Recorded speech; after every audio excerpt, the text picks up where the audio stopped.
Okay, I believe we are now live. This is take three of the same episode that I broadcasted, I think, twice. And the first time I broadcasted this, the first two times I broadcasted this episode, it was 6 o'clock in the morning. I was feeling inspired, but I was heavily sleep deprived. I think my face was also inflamed that morning. I don't know why I decided to do a recording while my face was inflamed. There's just some acne treatment things that I'm experimenting with. Right, full vulnerability here. So, take three of the episode based off of the spin-off of Voltaire's book, Candide. So, this episode is going to be themed around Candide, artificial intelligence, and the game theory of civilization. Why we must cultivate our garden in the age of AI. So, cultivating your garden is an expression from the book Candide. So, for those that do tune in, I don't know the demographic or the user profile that tune into my episodes. I am broadcasting these episodes on Substack ever since Substack added functionality to actually, publish podcasts on the publication page, which has been a godsend, and I absolutely love this feature. And part of my mission and my intention is to share ideas, concepts, information that, from my subjective lens, I think is important. And some of it is controversial, some of it is radical, some of it perhaps not everyone is aware of, and bringing it to awareness and sharing it through sort of an objective and a subjective lens. So let me give a background on who Voltaire was. Voltaire was his sort of, I guess, alter ego name. He was a French philosopher, and he existed right between the era of 1694. He was born in 1694. Um, and yeah, he published this book in the 18th century, so a long time ago. So he was a leading French Enlightenment writer at the time.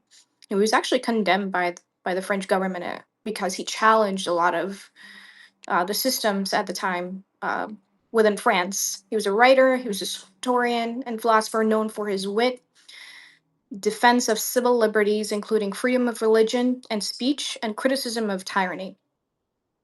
So one of his, and this was actually something that was recommended by one of my friends because we were having a conversation around different philosophers, and she recommended this book. And shout out to, she's probably not going to watch this, but I will probably forward it to her.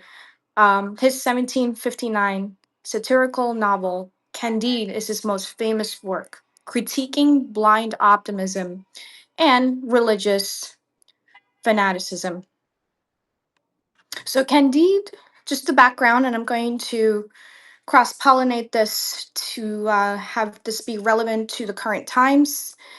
And so, a little bit of background on what this book is about, right? The story within Candide follows a naive young man named Candide who lives a sheltered life and is heavily indoctrinated by his tutor, Pangloss.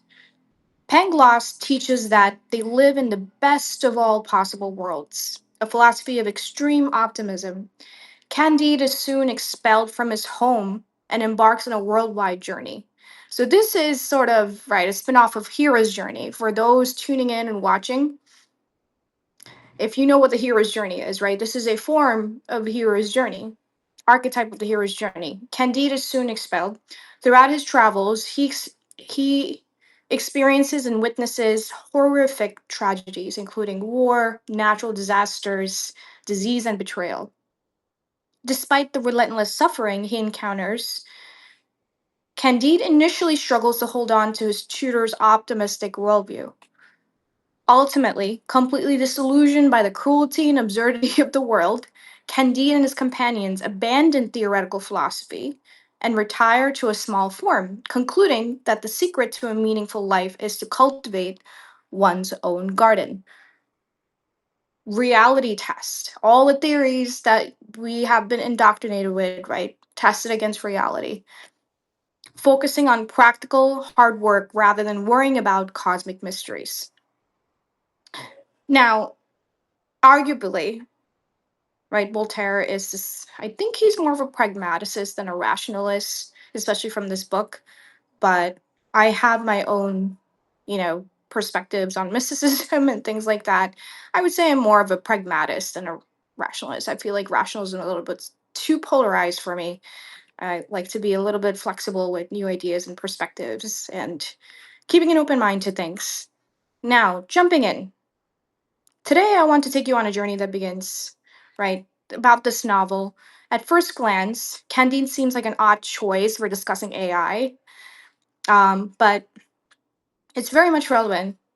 The other is arguably the most transformative technology humanity has ever created since the Industrial Revolution. So, we're in the digital revolution, yet increasingly, Voltaire was wrestling with a question that has become more important, not less. How do human beings relate to reality when their models of reality become more convincing than reality itself? Because that is rapidly becoming the defining question of the AI age. I use a lot of these AI tools heavily. I study AI for this reason.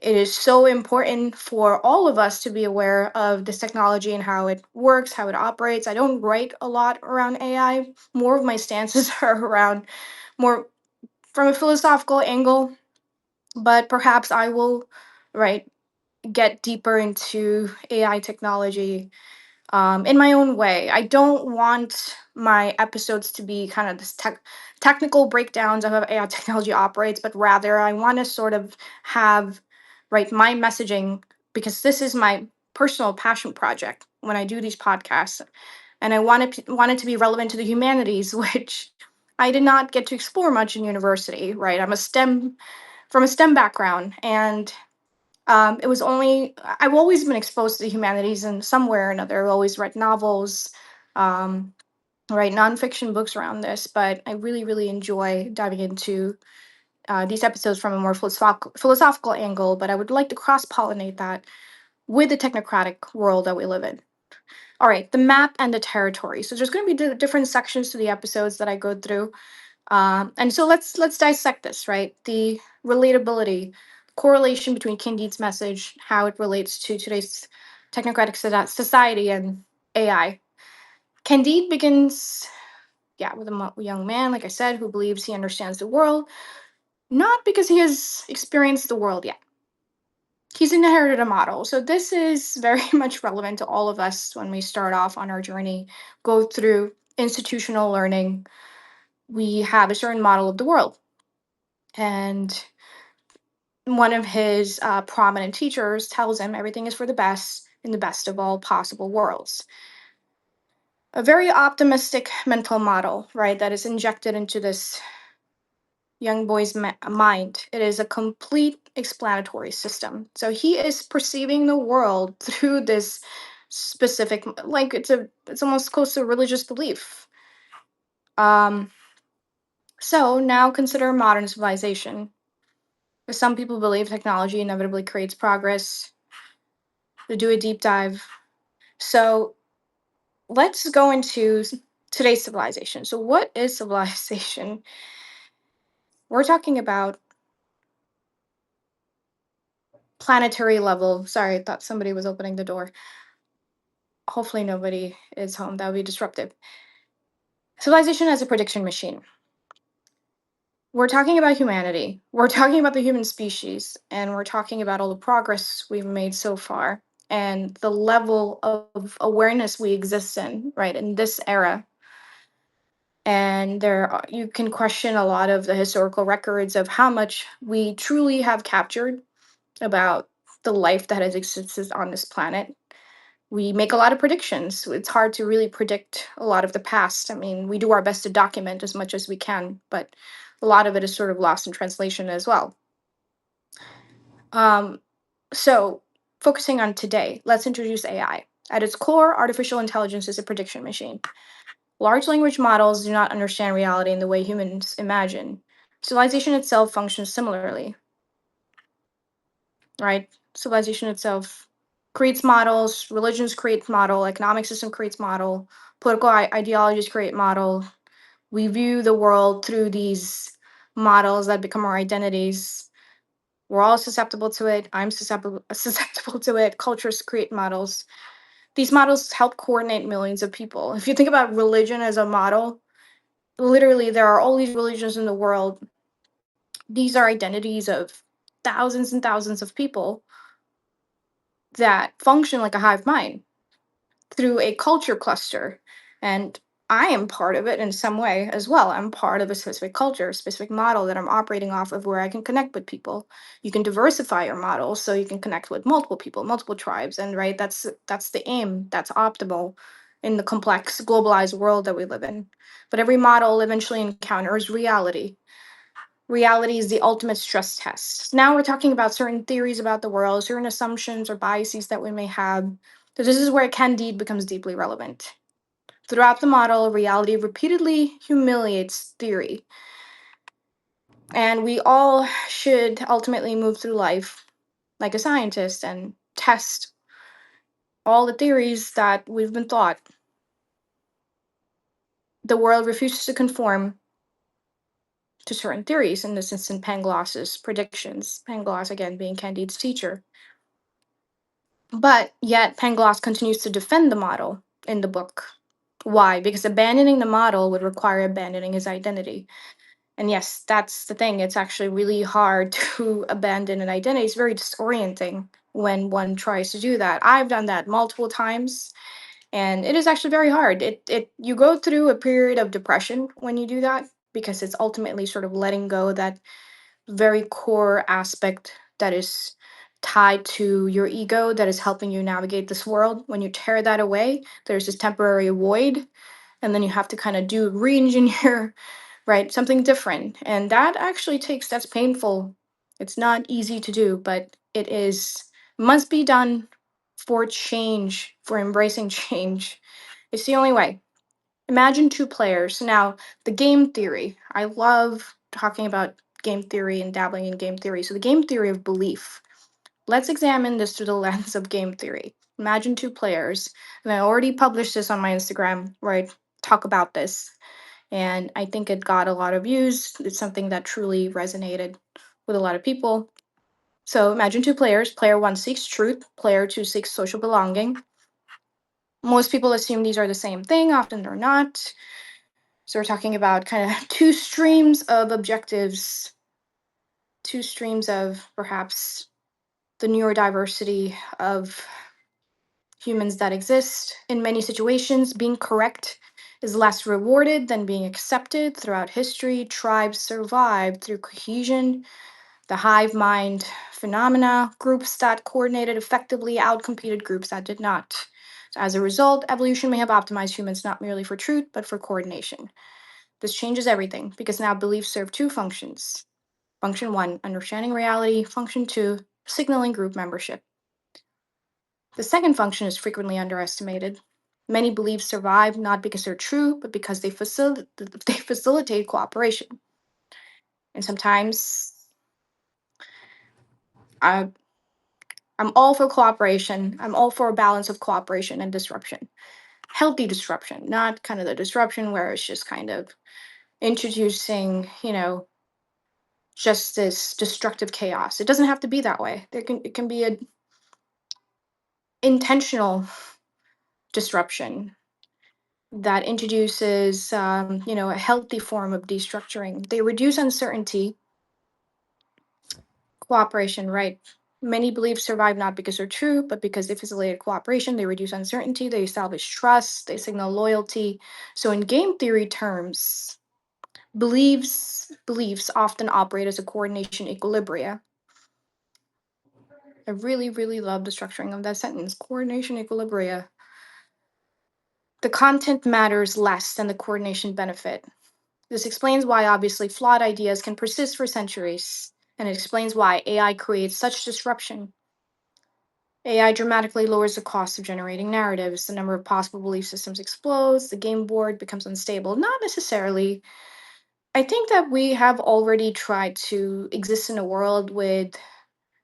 I don't necessarily agree with those statements, I don't think it's going to introduce a lot of chaos because there are a lot of narratives being generated. We already have learned to, as right at a species level, cooperate with different belief systems, with different cultures.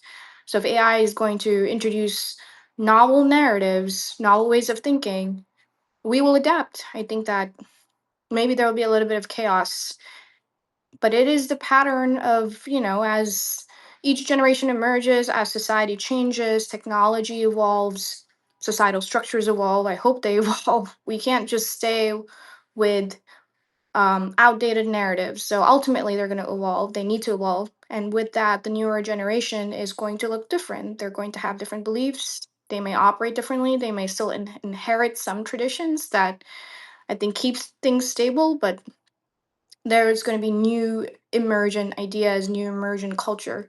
And it's already happening. And you see more of it happen in metropolitan cities. You see that you can observe it. You can observe the way, certain generation dresses, like that in itself is an indication of new emerging thought. That's the way I see it. New way of doing, and what we should encourage that. We should totally encourage that. So from a game theory perspective, I think what Voltaire is trying to convey here is we should not always strive for social belonging and to always be agreeable. I've been susceptible to that too. It's always scary, right? I mean, in some parts of the world, you don't even have the privilege to seek the truth because it has to do uh, with matter of life and death. If you say out loud or if you object, you may get shot. So the environmental conditions have to be there to allow for the truth seeker to, right, be able to dive in deeper and be able to express. And that certainly is not the case at some point in human history, and that has changed, and yet that still remains the case in some parts of the world. So, the information ecology crisis.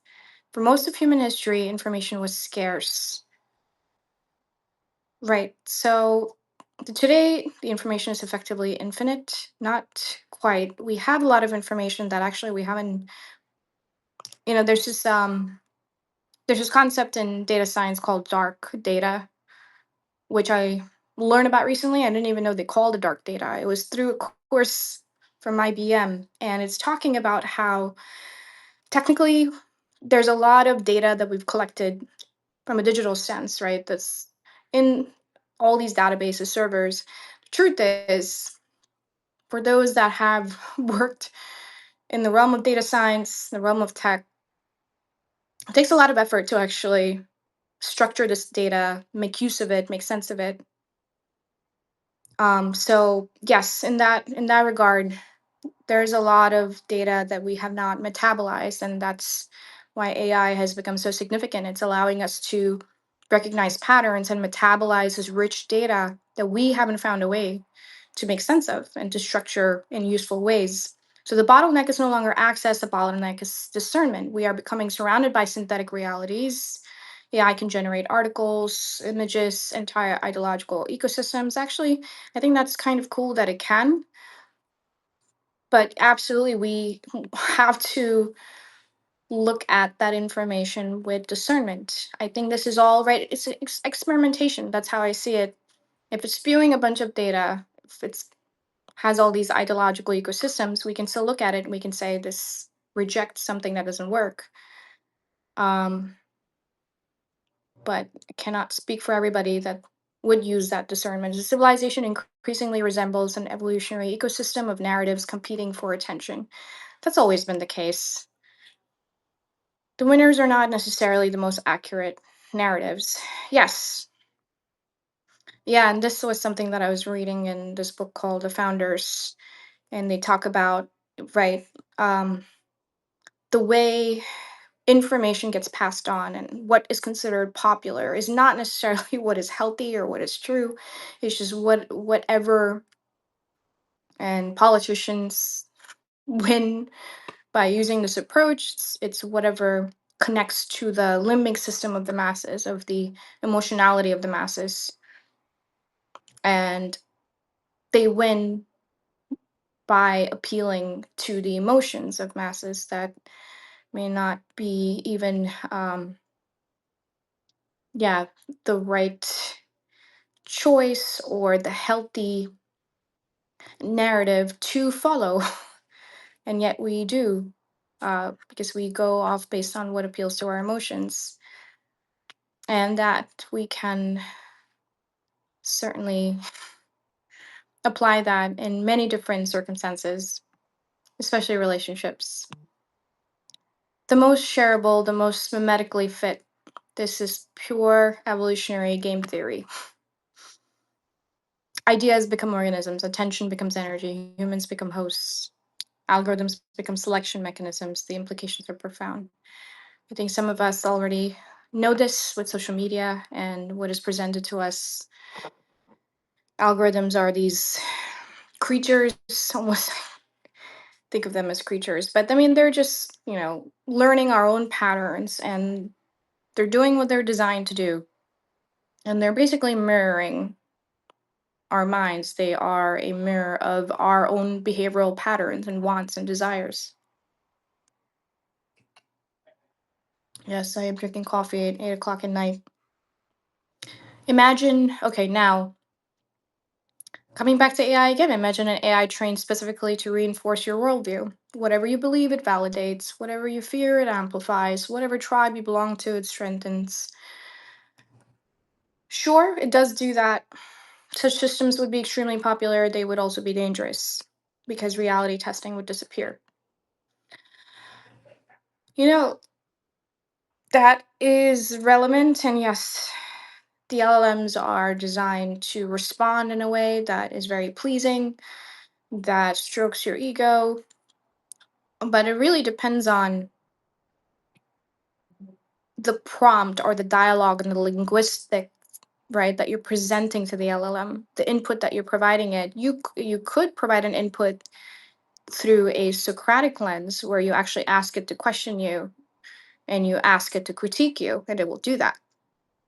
But you must intentionally, right, invoke that. You can't automatically, it does not, it will just continue to stroke your ego, which is not good because then it is taking you away from truth seeking. It's just validating you. You're just validating yourself in a vacuum. You're saying bullshit things and it's validating those bullshit things.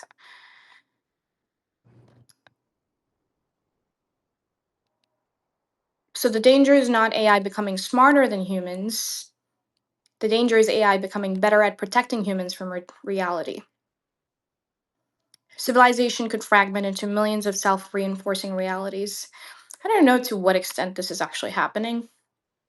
It seems like that would not be the case, but then that's already happening with the algorithms. So this would only amplify it further. But I think people are becoming more aware. They're becoming more aware of the implications of social media use. I think people are trying to get more educated, maybe in some sections of the population. There needs to be some studies done to really understand that human behavior at a human population level. So now, getting into an interesting topic, the prisoner's dilemma of civilization. So civilization itself faces a gigantic prisoner's dilemma. We all want prosperity. Corporation wants growth. Individual wants security. AI companies want competitive advantage. Yet many of these incentives create collective risks. So game theorists call this an equilibrium trap. Everyone acts rationally, everyone loses collectively. Voltaire understood something similar. Human suffering often emerges not from evil individuals, but from dysfunctional systems.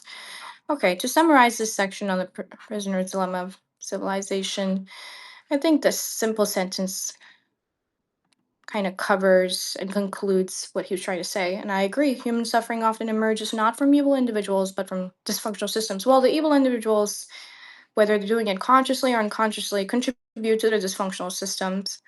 And we are the systems we exist in. We can certainly try to transcend the systems we exist in by just being conscientious and paying attention, even though it seems that simple, and it's not. If we take the food systems for example, there's this epidemic of obesity and heart disease and all kinds of Alzheimer's, brain disease. I think those are systemic issues. You can argue some of those are genetic, but these diseases are emerging because we do exist in a dysfunctional food system, and I am exposed to it, so I can't say that I'm. So all the processed foods are more affordable. All the unhealthy foods are more accessible. Healthy foods, you cannot truly grow healthy food unless you're growing it on your own. A lot of these farms are using pesticides, right? That's a dysfunctional system. And human suffering emerges through disease, through biological dysfunction. So, the search for El Dorado, one of the most fascinating sections of Candide involves El Dorado, a utopian society, right? All the ultimate human dream. No poverty, no corruption, no conflict. Actually, I think Star Trek just portrays something similar, if I recall correctly. Candide discovers paradise and then leaves. Why? So I think if I recall correctly, and somebody could correct me that are listening to this and say, you are wrong. My mom used to watch Star Trek. She was a big fan. Of course, I inherited the sci-fi fanaticism from her. Maybe Star Trek is a narrative where human society has achieved the highest level of prosperity. There's no more struggle for money. People are not working professions. People are not exploring the galaxy because they're getting paid a salary. They're exploring the galaxy for just to progress. It's for progress, for exploration, for scientific research, and to continue helping. Well, I guess in the story of Star Trek, it's not just human societies; it's all kinds of alien societies. I don't think there's any salary involved. I don't think there's a monetary system. And that comes to technology because in Star Trek, they've achieved the epitome of the most advanced technology. They literally have a device that can conjure anything, food, objects. It's some kind of atomic engineering machine. So at an atomic level, it could just conjure and make anything. Supply chain demand, it's just completely solves for all of that. So the next thing in the Star Trek story, what humanity has to do is explore space. We can, and just no longer consumerism. This is a fictional narrative where you assume human beings will no longer be driven by, I don't know, wanting to buy makeup or just silly things. They're every Imagine if everybody had an interest in science, if everybody had an interest or curiosity in trying to understand what's on this planet, what's beyond this planet. We're not all there. So, and the systems don't allow for everyone to get there. Culture doesn't allow for everyone to focus on those endeavors.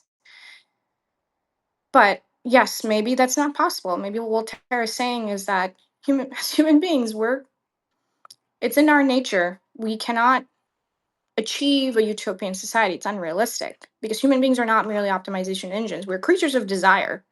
The moment paradise becomes familiar, desire migrates elsewhere. We are, after all, an animal. We don't want to see ourselves as animals, but we are an animal. We are an animal that can think and that can engineer, and we do have cognitive abilities, but the moment paradise becomes familiar, desire migrates elsewhere. The insight is particularly relevant to AI. Many futurists imagine a world of abundance, unlimited knowledge, productivity, entertainment, but abundance does not automatically generate meaning. Meaning emerges through participation, through struggle, through contribution, through becoming, not merely through consumption. This is one of the great blind spots in technological thinking. We often optimize outcomes while neglecting meaning. All right, so now we're coming to my favorite part, cultivating the garden. Okay, so at the end of the book, Candide, after all the chaos, all the suffering, all the philosophical arguments, Candide reaches a simple conclusion. We must cultivate our garden, hence the title of this episode. It's a good thing that I did this not 6 a.m. in the morning because I am less, I sound less like a zombie. I sound like an actual human. This is one of the most misunderstood lines in literature. It is not a call to withdrawal. It is not saying ignore the world. It's saying begin where your agency exists. The garden is a metaphor for the sphere where action meets responsibility. In cybernetic terms, the garden is your controllable feedback loop, not the entire system, not all civilization, the part where your actions actually matter. Now, getting to another favorite section of mine, a Jungian interpretation viewed through the lens of Carl Jung. Candide is a story of individuation. Individuation is basically a path of just self-actualization. I guess fancier way of saying it. The innocent child believes reality should conform to ideals. So if you guys hear a loud car blasting music, it's Friday night, living in an urban area, and this is what happens. Beauty and horror, love and betrayal, creation and destruction. The task is not to eliminate paradox, the task is to integrate it. AI presents civilization with a similar challenge. AI has become collective dream screen. The way we talk about it often reveals more about humanity than about AI itself. Bringing this home, final reflection. I think this episode has been long enough, and if you sat through until this point in the video, you're amazing. You made it this far of my rambling. Thank you. Perhaps Voltaire's deepest lesson is that wisdom begins when certainty ends. The recognition that our models are always incomplete, to always question the models that have been provided to us, that reality is larger than ideology, larger than economics, than politics, than artificial intelligence. The future may not belong to the smartest systems. It may belong to the systems that remain the most connected to reality and adapt to the changing conditions of reality. The civilizations that survive may not be those with the strongest ideologies, but those capable of updating their beliefs. And I think those are the people that migrate to different countries, that are not afraid of variations, those capable of learning, of the adaptation. In game theoretic language, survival belongs not to the player with a perfect strategy. It belongs to the player capable of revisiting strategy when the game changes. So, meaning to question yourself, question what you know, have intellectual humility that you don't know everything, that you may be stuck in the model that was provided to you, and you may not see a new way of viewing the world, which perhaps feels uncomfortable to do that. And perhaps that is what cultivating the garden really means, to continuously refine one's local patch of reality while remaining humble before the complexity of the whole. And as I'm reading this, I'm integrating this for myself, right? Like I've read this, I know the messaging, but I'm reading this and I'm recording this episode, I'm integrating it. And I hope to apply it, right, even within my own life. And that's what I love doing these episodes is sometimes it's a refresher of, right, some of this profound philosophical message that's being relayed. Easier said than done, but needs to be done. So by participating consciously in the unfinished experiment of civilization, because in the age of AI, synthetic realities, and competing narratives, Voltaire's advice may be more relevant than ever. The world will never be perfect. The map will never fully capture the territory. I mean, I don't think we've even discovered a lot of the life forms that exist on this planet, planet Earth. There are alien life forms literally under the sea that exist that we have not even come across. This planet is vast, let alone out there. But the garden still needs tending, and that work remains. Okay, so let's summarize. Right, Voltaire's message in Candide is more relevant than ever, especially in the current era. As AI floods the world with convincing narratives, images, opinions, the greatest challenge is no longer accessing information, but discerning reality from illusion. Still do your research, and that's why I like this free form because I am not trying to make my videos technical. I will cross check scientific references, but it is definitely um, I think a lot more fun to kind of experiment and explore these ideas in a more flexible way. His warning against blind optimism and unquestioned beliefs reminds us to continually test our assumptions against evidence. His famous conclusion, we must cultivate our garden, is a call to focus on what we can genuinely improve ourselves, our work, our communities, and our character.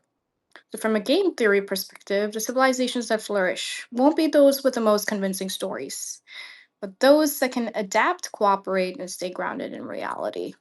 Might drop.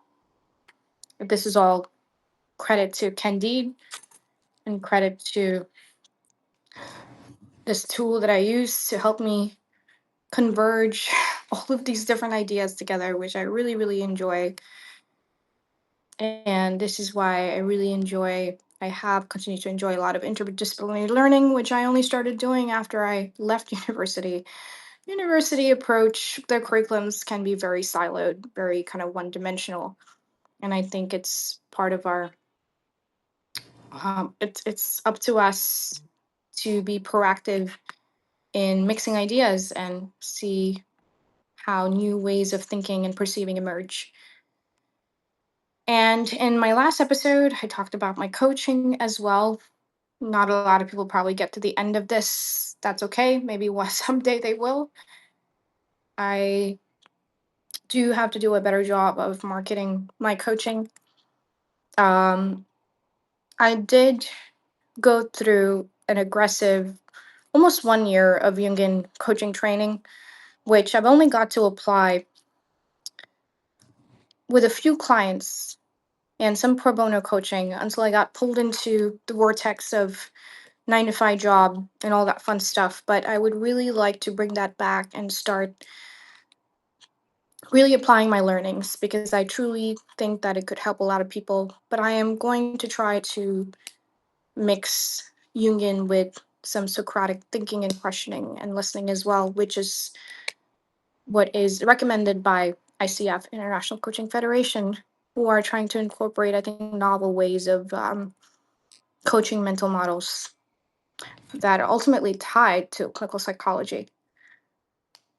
Ooh, I accidentally activated AirPods. Thank you for tuning in. If you made it this far, again, you're amazing. If you want to reach out to me, you can reach out to me on social media. If you get to the end of this and you actually hear this message, stay tuned for the next episode.